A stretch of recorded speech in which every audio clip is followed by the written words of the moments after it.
So welcome back to the channel. Last हमने start किया था, आपको याद होगा 11 की जर्नी में हमने स्टार्ट किया था basic terms in accounting. Basic terms क्या होता है हमने डिस्कस किया था। Accounting is a language of business. ये एक स्पेशल लैंग्वेज है जो बिजनेस के बारे में कम्युनिकेट करता है, यूजर्स को बताता है। तो हर लैंग्वेज में अपने कुछ वर्ड्स होते हैं जिनकी अलग स्पेशल मीनिंग होती है, और अकाउंटिंग में भी कैसे कुछ स्पेशल वर्ड्स हैं जिनकी अलग से मीनिंग है।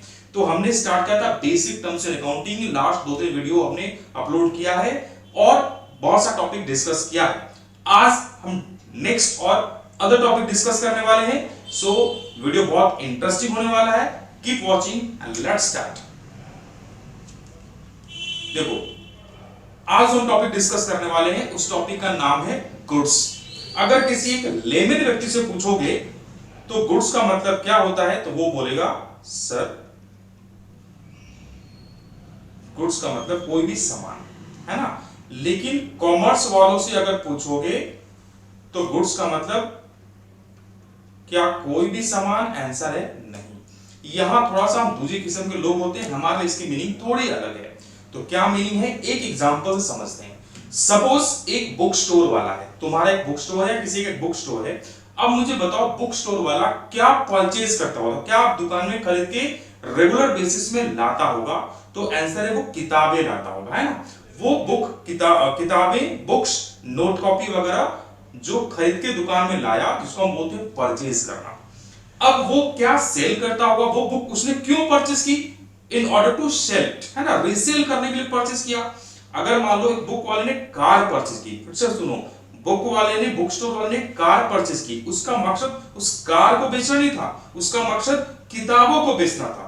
तो वो उसने किताबें क्यों खरीदी, बेचने के लिए। उन किताबों को उसने क्या किया, उसके पास जो कस्टमर है उस कस्टमर को उसने सामान बेच दिया। अब देखो उसी बुक को वो क्या कर रहा है, बुक को वो परचेज किया और उसी बुक को उसने क्या किया, सेल कर दिया, है ना। अगर मैं इन अदर से बोलूं कि ये बुक स्टोर वाला क्या कर रहा है, तो ये डीलिंग इन गुड्स, ये गुड्स में डील कर रहा है। यस और नो, यस सर। थोड़ा और आगे बढ़ते हैं। मान लो एक फर्नीचर शॉप है। अब फर्नीचर शॉप वाला क्या करेगा, वो फर्नीचर परचेज करके दुकान में परचेज करके लाया, और उसने फर्नीचर क्यों परचेज किया, यूज करने के लिए नहीं, उस फर्नीचर को रीसेल करने के लिए, आगे बढ़ा के बेचने के लिए, वो भी इन्फ्लेटेड या थोड़ा ज्यादा रेट में।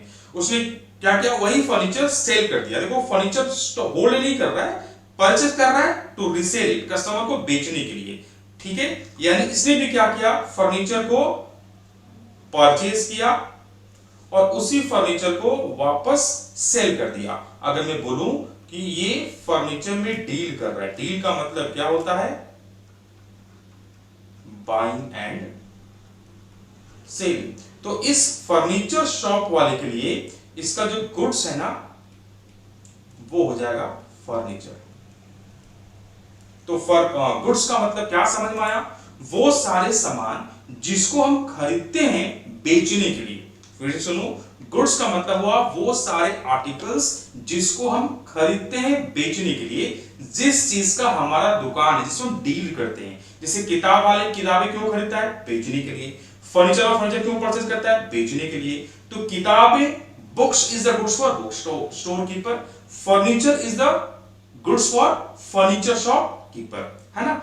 इसका मतलब गुड्स की मीनिंग हर पर्सन टू पर्सन डिफर कर सकती है, बिजनेस टू बिजनेस डिफर करती है। इन शॉर्ट हमने क्या समझा, गुड्स का मतलब हुआ वो सारे आर्टिकल, कोई भी सामान जिसको हम परचेज क्यों करते हैं, रीसेल करने के लिए, नॉट टू होल्ड। हमारा मकसद इसको रखना नहीं होता, हमारा मकसद इसको सामने वाले को सेल करना होता है। या in other items, in other terms, item हो गया ये, इन अदर टर्म्स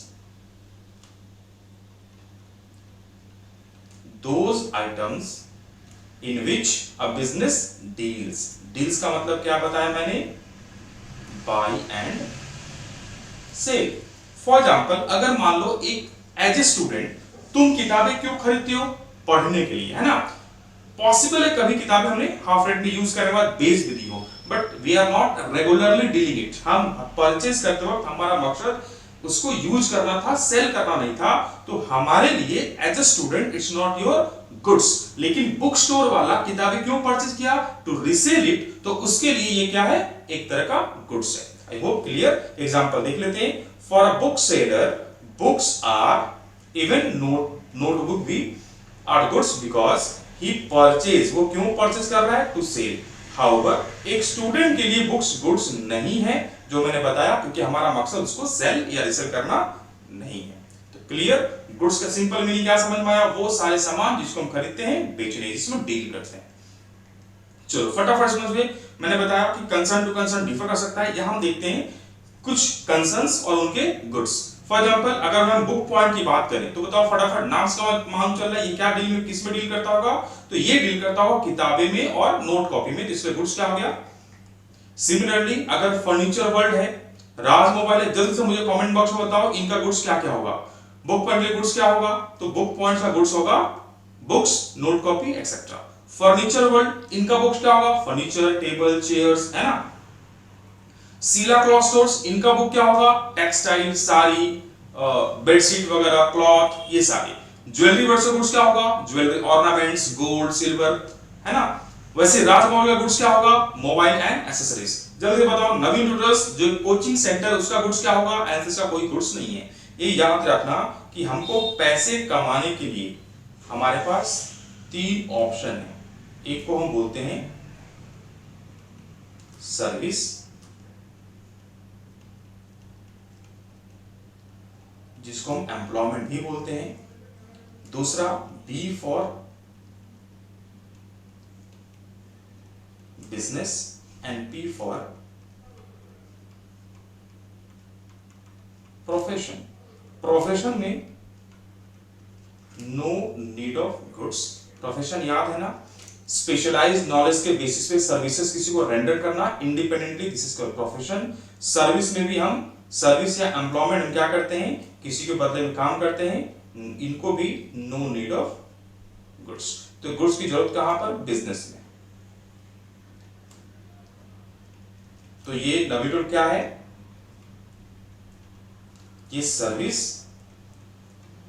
या तुम प्रोफेशन बोल सकते हो, इसीलिए हमारे लिए गुड्स नहीं है। क्लियर। चल नेक्स्ट आ जाते हैं कॉन्सेप्ट ऑफ स्टॉक। मान लो हमने 1 लाख का सामान परचेज किया, ठीक है। गुड्स हमने परचेज, हमारा वही किताब की दुकान है, तुमने 1 लाख से बुक्स परचेज की, उसमें से 80,000 का मान लो सामान बिक गया। ईयर के एंड में 80,000 का सामान बिक गया। तुम्हारी दुकान में और कितना सामान होगा? कितने का स्टॉक होगा? कितने गुड्स होगा? तो कितने गुड्स होगा? वो होगा 80,000 का सामान बैलेंस बचा, गुड्स बैलेंस्ड है ना। उस बैलेंस गुड्स को, वो पार्ट ऑफ गुड्स जो हमने परचेज तो किया लेकिन हमारे दुकान में है, हमारे गोडाउन में है, अभी तक सेल नहीं हुआ, उस पार्ट को बोलते हैं स्टॉक। ठीक है। जो सामान बिक गया उसको बोलते हैं कॉस्ट ऑफ गुड्स सोल्ड, और जो सामान अभी तक बचा हुआ है हमारे पास, आगे फ्यूचर बिकेगा, दैट्स कॉल्ड स्टॉक या इन्वेंटरी। ओके। यानी कि अब एक बार फटाफट मीनिंग देख लेते हैं। That part of goods purchase, जो हम वो पार्ट जो हमने गुड्स परचेज किया उसका वो पार्ट जो अभी तक ना सेल हुआ है ना कंज्यूम हुआ है। गुड्स मतलब जो हम कंज्यूम करने परचेज करते हैं वो भी, उसका पार्ट भी अगर बच गया उसको भी हम स्टॉक बोलते हैं। तो गुड्स का वो पार्ट जो हमने परचेज किया था रीसेल करने के लिए, बट अभी तक वो सेल नहीं हुआ, जो हमारे शॉप में या हमारे स्टॉक, हमारे स्टोर में, हमारे गोडाउन में अभी तक रखा हुआ है सेल करने के लिए, फ्यूचर में सेल करने के लिए, उस पार्ट को बोलते हैं स्टॉक। तुम किसी भी शॉप में जाओगे तो शॉप में जो सामान रखी हुई होती है ना बेचने के लिए, they are called stock. In other words unsold part को हम बोलते हैं स्टॉक। क्लियर। स्टॉक को अदर वर्ड्स में इन्वेंट्री भी बोलते हैं। अब याद रखना, इन्वेंट्री 3 तरह की हो सकती है। Number 1 inventory of raw material, inventory of work in progress, inventory of finished goods. क्या होता है? 2 एग्जांपल से बताता हूं तो समझ में आएगा। एक लेमन एग्जांपल, कॉमन एग्जांपल से बताता हूं।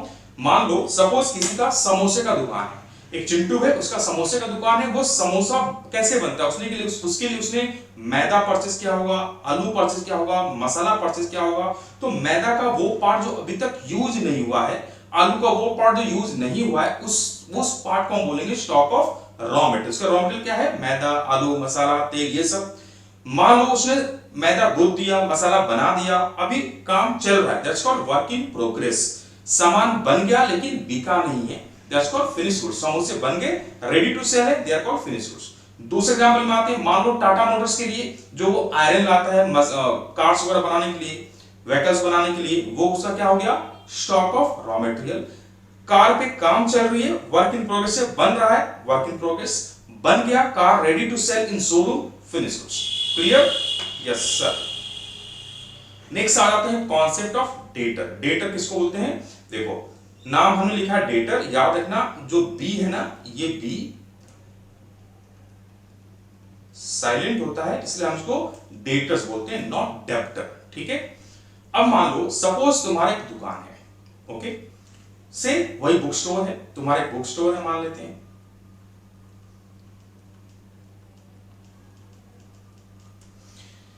तुम्हारे पास एक कस्टमर आया, मान लेते हैं ये कस्टमर का नाम दे देते हैं, ये हैं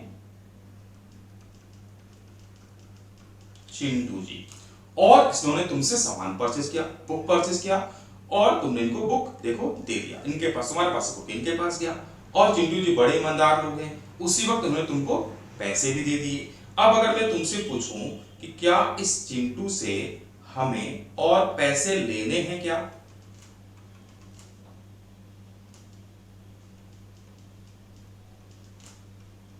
मनी इज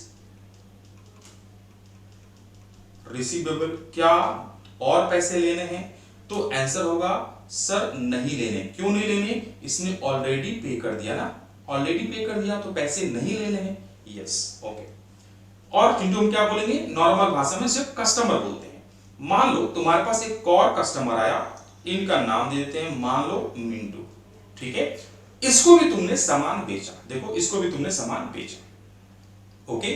और इस बार इसने जो सामान परचेस किया, ये परचेस किया ऑन क्रेडिट।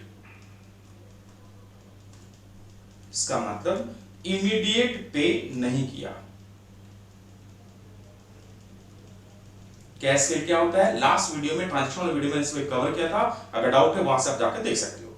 अब मुझे बताओ, क्या मिंटू से हमें पैसे लेने हैं क्या? Money is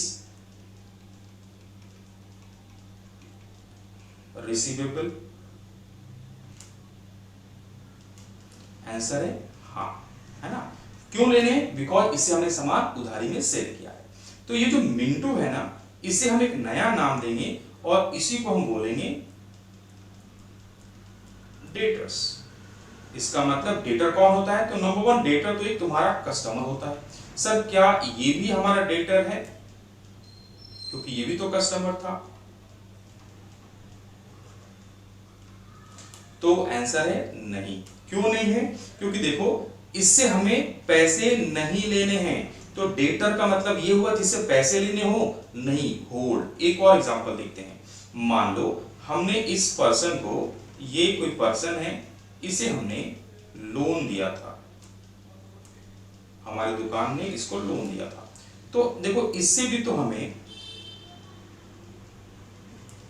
money is receivable है ना, हाँ, इसी पैसे लेने हैं। तो क्या ये भी डेटर हम बोलेंगे इसको? तो आंसर है नहीं। तो सर डेटर किसको बोलेगा? बता रही हो, कंफ्यूज करो, बता रहा हूं। डेटर का मतलब एक ऐसा व्यक्ति या ऑर्गेनाइजेशन जो दो कंडीशन को सेटिस्फाई करता हो। नंबर वन, जिससे पैसे लेने हो, हमारे पास जिससे पैसे लेने हो, लेकिन किस बात के लेने हो?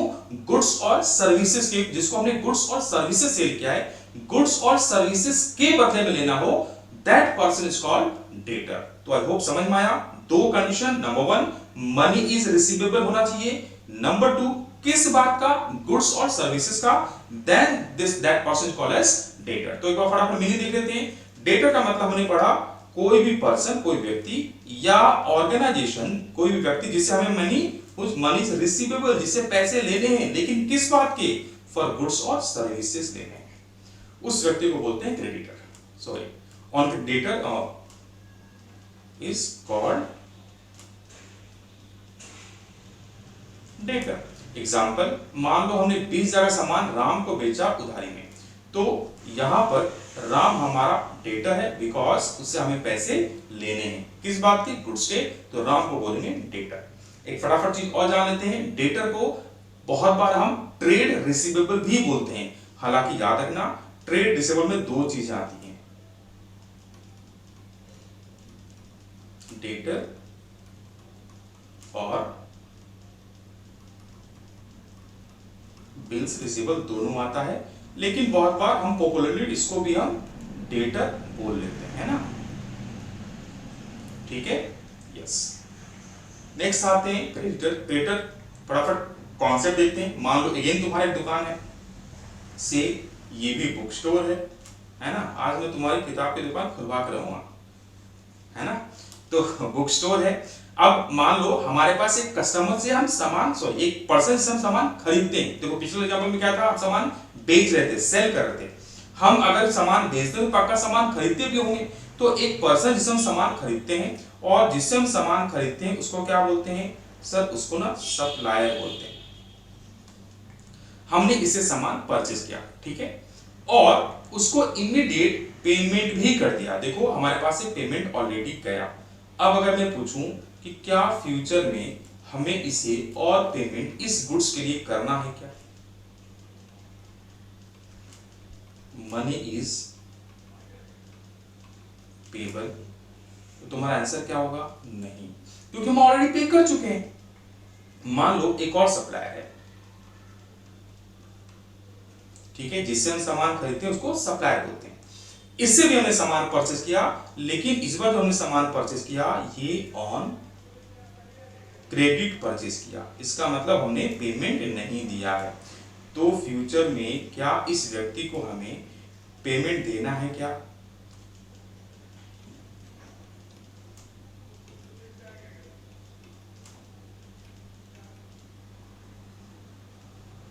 तो आंसर होगा हाँ, इससे हमें पेमेंट देना है।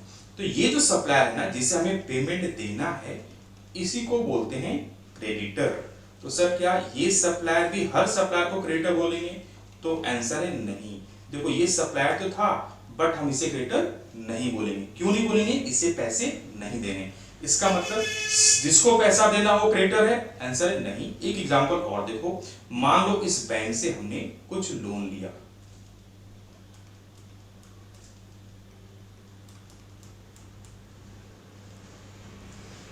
तो क्या इसे भी हमें फ्यूचर में पैसे देने हैं ना? आंसर है हाँ। मनी इज पेबल, तो क्या ये क्रेडिटर है? आंसर है नहीं। तो इसको क्या बोलेंगे? इसको जस्ट बैंक लोन बोलेंगे, नॉट अ क्रेडिटर। फर्क ये है कि बैंक लोन लॉन्ग टर्म होता है, क्रेडिटर शॉर्ट टर्म और करंट लायबिलिटीज के अंदर आता है। दोनों का क्लासिफिकेशन बैलेंस शीट में डिफरेंट होता है। ये सारी बातें तुम आगे चल के सीखोगे। सो याद रखना, क्रेडिटर भी किसको बोलेंगे? जिसमें दो कंडीशन सेटिस्फाइड हो। नंबर 1, जिसे हमने सामान परचेज किया हो और जिसे पेमेंट देना हो, ठीक है, दोनों के दोनों सेटिस्फाइड होगा तब जाकर हम उसे क्या बोलेंगे? क्रेडिटर। ओके, जैसे देखो मीनिंग आते हैं, तो कोई भी पर्सन और ऑर्गेनाइजेशन, कोई भी पर्सन मतलब इंसान, ऑर्गेनाइजेशन मतलब कोई दुकान वगैरह, जिसे हमें मनी पे करना है, मनी इज पेबल, लेकिन किस बात का? गुड्स और सर्विसेज का पे करना है, ठीक है, is called as creditor. Example, हमने 20,000 का सामान राम से परचेज किया ऑन क्रेडिट। यहाँ राम हमारे क्रेडिटर हैं क्योंकि उनको हमें फ्यूचर में पेमेंट करना है, वो भी किस बात का? गुड्स का वर्क करना है, ठीक है। Okay, so take it from aunty. Aunty मतलब नवीन की तरफ से जो हमें लेना है। क्रेडिटर को हम पॉपुलरली ट्रेड पेबल भी बोलते हैं, ठीक है।